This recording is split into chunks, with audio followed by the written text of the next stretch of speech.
मन में राम सिया भेज दयरी बन में राम सिया भेज दयरी बन में। ओ हठीरी तूने काठानी मन में राम सिया भेज दयरी बन में राम सिया भेज दयरी बन में। ओ राम सिया भेज दयरी बन में।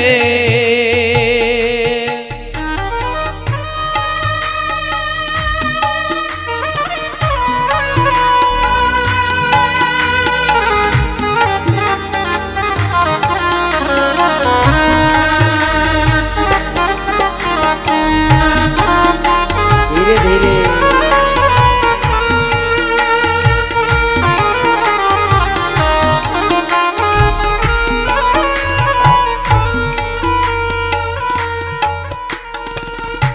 यद्यपि भरत तेरो ही जायो यद्यपि भरत तेरो ही जायो तेरी करनी देख ला जायो तेरी करनी देख ला जायो।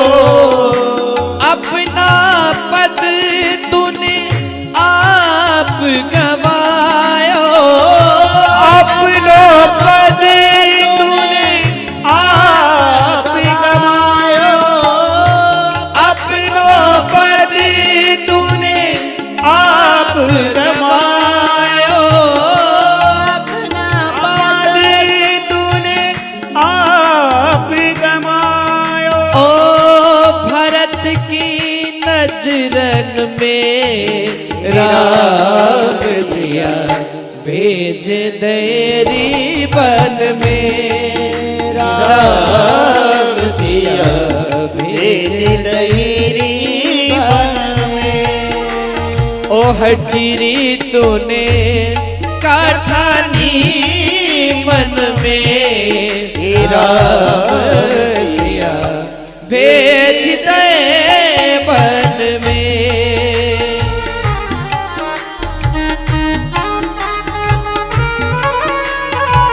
भरत जी रो रो करके माँ से सवाल कर रहे हैं, माँ को पूछ रहे हैं। बहुत भाव भरा भजन है, ध्यान दें।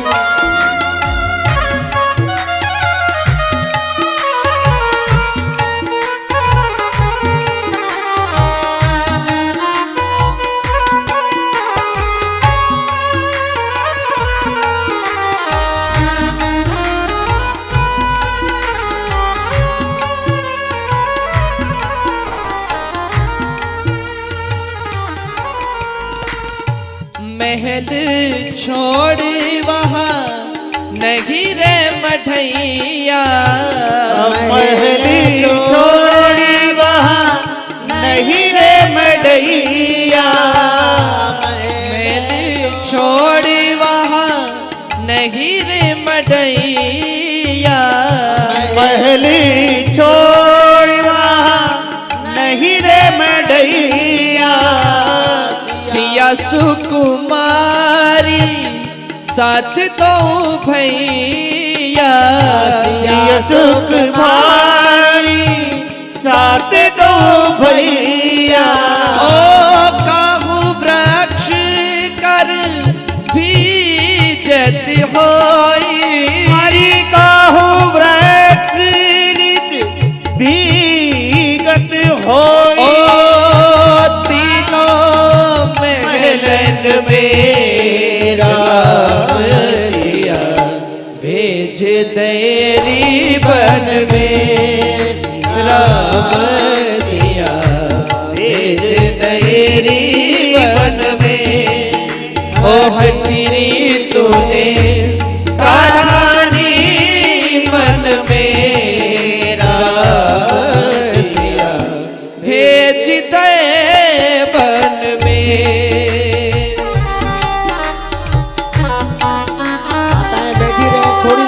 तो है।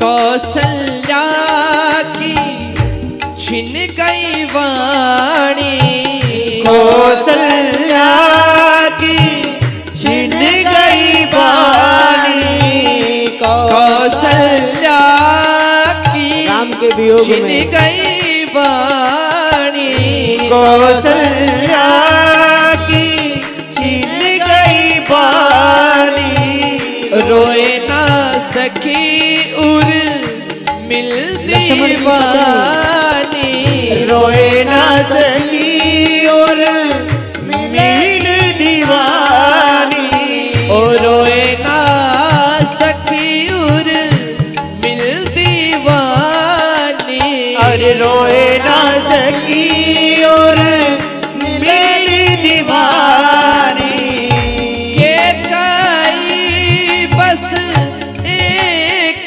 गिरानी, के कहीं बस एक ही रानी, ओ के कई बस एक गिरानी, के कहीं बस एक ही रानी, ओ रह गई महलन मेरा सिया भेज देरी बन में, हो सिया भेज दयेरी बन में, ओ हटरी तूने काटानी मन में, राम सिया भेज देरी बन में, हो मैया तूने काटानी मन में, राम सिया भेज देरी बन में, राम सिया भेज देरी बन में, राम सिया भेज देरी बन में।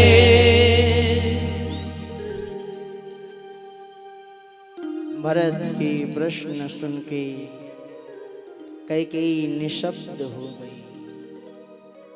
उत्तर के लिए कैकेयी के पास में कोई शब्द नहीं बचा, व्याकुल हो गई। आज पुत्र के प्रश्नों का मैं क्या जवाब दूं, क्या बताऊं।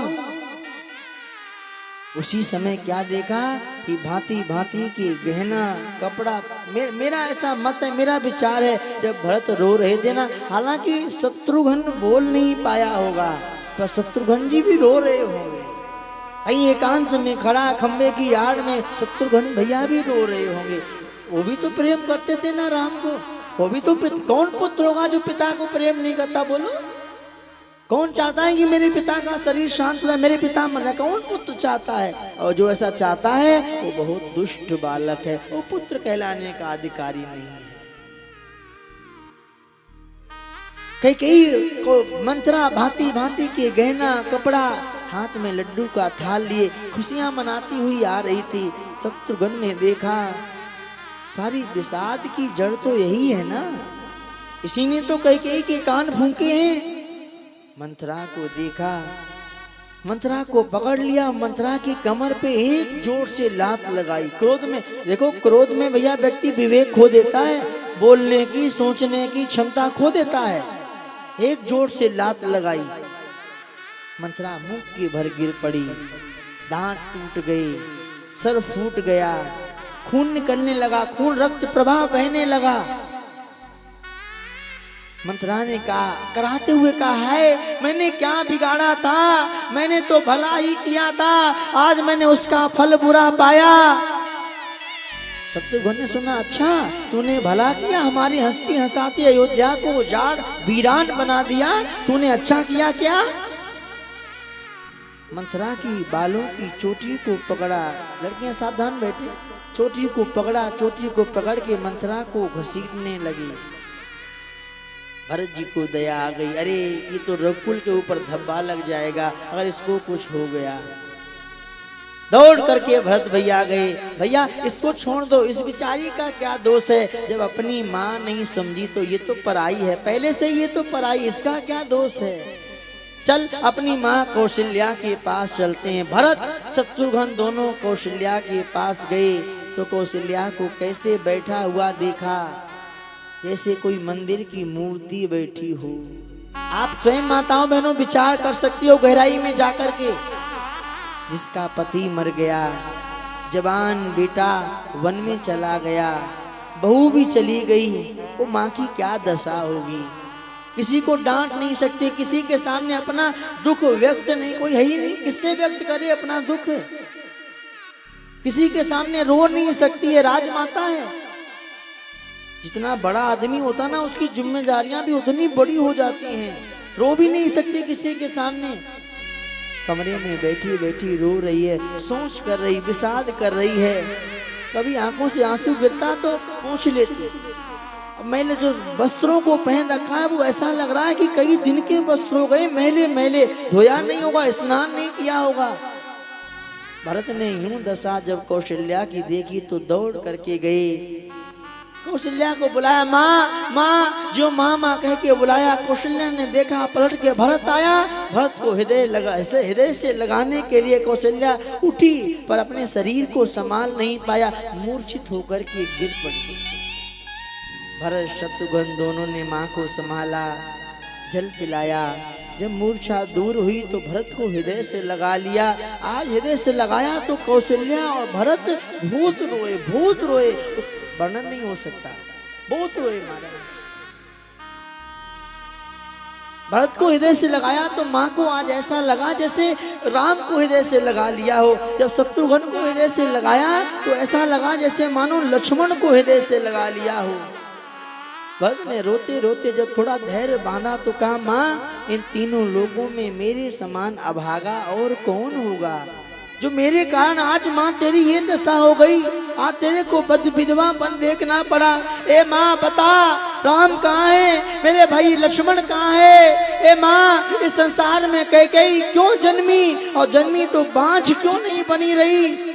मेरे समान तीनों लोगों में कौन भागा, जो आज मेरे कारण माँ तेरी ऐसी दशा हो गई। पिताजी स्वर्ग में, बड़े भाई वन में, मेरे जीवन को धिक्कार है। कौशल्या ने साड़ी की आंचल से भरत के आंसू को पोंछा, गोद में बिठा लिया। बेटा विधाता को प्रतिकूल जान, भाग्य को प्रतिकूल जान, विषाद को छोड़ दे, ये दुख मत कर। शत्रुघ्न भरत दोनों व्याकुल हो गए। भरत ने कहा, माँ यदि इस कार्य में मेरा थोड़ा भी हाथ है तो मेरे को वो दोष लगे, जो पाप पिता पुत्र को मारने से, पिता को और माता को मारने से पुत्र को लगता है, मेरे को वो पाप लगे। अगर राम को वन भेजने में मेरा थोड़ा भी हाथ हो तो जो गौशाला को ब्राह्मण को दंड देने से, गौशाला में आग लगाने से पाप लगता है, वो पाप मेरे को लगे। जो पाप एक गर्भवती स्त्री को गर्भ गिरवाने से हो लगता है, अगर राम को वन में भेजने में मेरा थोड़ा भी हाथ हो माँ तो मेरे को वो पाप लगे, मैं नरक में जाऊं, ऐसा मुझे श्राप दे माँ, मुझे ऐसा पाप लगे। कौशल्या ने राम को हृदय से लगा, नहीं नहीं भरत तेरा कोई दोष नहीं है, ये तो विधि का विधान ही ऐसा, कौन पढ़ सकता। पुत्र भरत तू रो मत, दुख मत मना। खुद भी रो रही है, आज भरत को हिम्मत बंधा रही है। ये माँ होती है, ये माँ में ही इतनी क्षमता है, खुद रो रही है, भरत को हिम्मत बंधा रही है। वशिष्ठ बाबा आए, गुरु को प्रणाम किया, शिष्टाचार दुख के समय भी नहीं भूले, प्रणाम किया गुरुदेव को। गुरुदेव ने कहा, भरत विषाद करने का समय नहीं है, अपने पिता का अंतिम संस्कार करो। दशरथ के लिए विमान बनाया गया, दशरथ के शरीर को गंगा जल से स्नान कराया गया, शरीर को माना सुंदर वस्त्रों से आभूषणों से सजाया गया, विमान पे शरीर को लिटाया गया। आज जब विमान दशरथ का चलाना, शव यात्रा निकली तो अयोध्या वासी रो रहे। आप स्वयं विचार कर सकते हो, किसी का मरण होता है तो दुख होता है कि नहीं होता है? कितना दुख होता है। अपना कोई प्यारा, अपना कोई संबंधी जब जाता है तो दुख होता है नहीं है? सब रो रहे हैं, सब दुखी हैं। दशरथ के अंतिम दर्शन करते, विदाई करते हैं, रो रहे, विधाता को कोस रहे, कैकेयी को गालियां दे रहे हैं। दशरथ का अंतिम संस्कार सरयू के किनारे किया गया। चिता ऐसी बनाई जैसे लग रहा है स्वर्ग में जाने की पहली सीढ़ी हो। मैंने पहले ही निवेदन किया था ना कि बहुत भाव की कथा है तो उठा बैठी ना लगाना, फिर भी माताएं मान नहीं रही हैं। कार्यकर्ता सावधान रखो माताओं को। ऐसा लगा जैसे महाराज सरयू के किनारे जब चिता लगाएगी तो अंतिम सीढ़ी है, वो सीढ़ी है स्वर्ग में जाने की। अंतिम संस्कार हुआ, जो पिता के लिए करनी होती वो सब भरत जी ने की। कुछ दिन व्यतीत होने के बाद एक दिन सभा को बुलाया गया। वशिष्ठ आके बैठे, शत्रुघ्न भरत को बुला लिया, तमाम मंत्री महामंत्री सब आ गए। वशिष्ठ ने कहा कि हे भरत, तुम्हारे पिता सोच करने योग्य नहीं है, क्योंकि पुत्र सोच तो उसका करना चाहिए। किसका सोच करना चाहिए? सोचिए भी प्रजो वेद विहीना, तजी निज धर्म विषय लेना। उस राजा का सोच करो जो राजा, उस ब्राह्मण का सोच करो जो ब्राह्मण होने के बाद वेद नहीं जानता है। उस ब्राह्मण का सोच करो जो ब्राह्मण होने के बाद में अपने 6 कर्म नहीं करता है। ब्राह्मण के भैया 6 कर्म होते हैं, दान लेना, दान देना, यज्ञ कराना, यज्ञ कराना, संध्या गायत्री करना, वेद पढ़ना, वेद पढ़ना, ये 6 कर्म ब्राह्मण के होते हैं। बोले उस ब्राह्मण का सोच करो जो ब्राह्मण होने के बाद में अपने धर्म में नहीं रहता है। उस राजा का सोच करना चाहिए जो राजा होने के बाद नीति नहीं जानता है। उस बानिया का, वैश्य का सोच करो जो धनवान होकर के भी कंजूसी करता है। ऐसे शूद्र का सोच करना चाहिए जो थोड़ा सा ज्ञान पाकर के बहुत ज्यादा बोलने वाला है, अपने से बड़ों का अपमान करने वाला है। ऐसी स्त्री का सोच करना चाहिए जो पति के साथ में विश्वासघात करती है, कुटिल है, कलह प्रिय है, घर में झगड़ा करती है, स्वेच्छाचारिणी है, अन्य पतियों से रति रखती है। बोले ऐसी स्त्री का सोच करना चाहिए।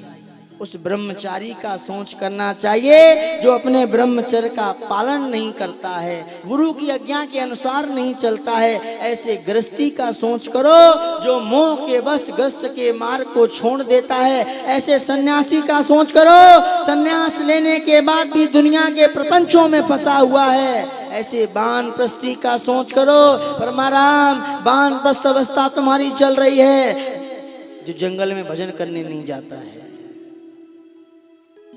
ऐसे वानप्रस्थी का सोच करना चाहिए मान्यवर। ऐसे चुगलखोर का सोच करो जो बिना कारण ही चुगली करने वाला है। तुम्हारे पिता महाराज दशरथ सोच करने योग्य नहीं थे। सुनो भरत, तुम्हारे पिता के जैसा तो आज तक राजा धरती पे हुआ नहीं और कभी होगा नहीं। ये हमारा आशीर्वाद है महाराज।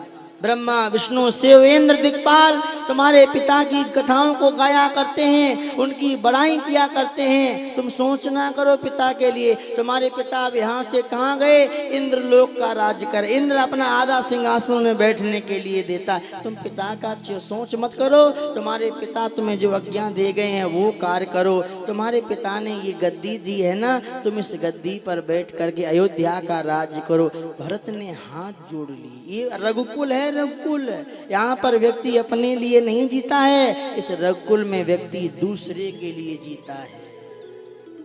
दूसरे को कैसे प्रसन्नता हो, यहाँ पर हर दूसरे के लिए सोचा जाता है। ये रघुकुल है, गुगोरानी थोड़ी ना है जहाँ अपने बस अपना पेट भरो बस। भरत ने कहा गुरुदेव, यदि सुख ही देना चाहते हो, अगर मेरे हृदय की बात पूछना चाहते हो तो मैं आपको बताता हूँ। मेरे हृदय में केवल एक बात से ही प्रसन्नता होगी कि जैसे हो वैसे राम को वापस ले आओ। राम भैया को वापस ला करके राम भैया को अयोध्या की गद्दी पर बिठा दो। मेरे मन में बस ऐसे ही प्रसन्नता होगी।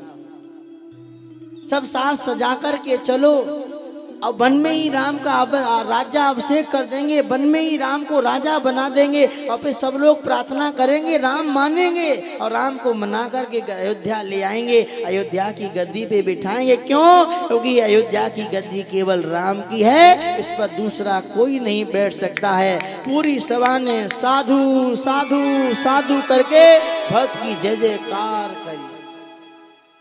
सबने कहा भरत का निर्णय उचित है। हाँ, एक बार प्रयास तो करना ही चाहिए ना महाराज। हाँ, जिंदगी से यूं हार के नहीं बैठना चाहिए, प्रयास करना चाहिए। कीड़ी को देखा ना, कीड़ी से शिक्षा लो। पहाड़ पे चलती है, गिर जाती है, फिर चढ़ती है, फिर गिर जाती है, पर प्रयास करना नहीं छोड़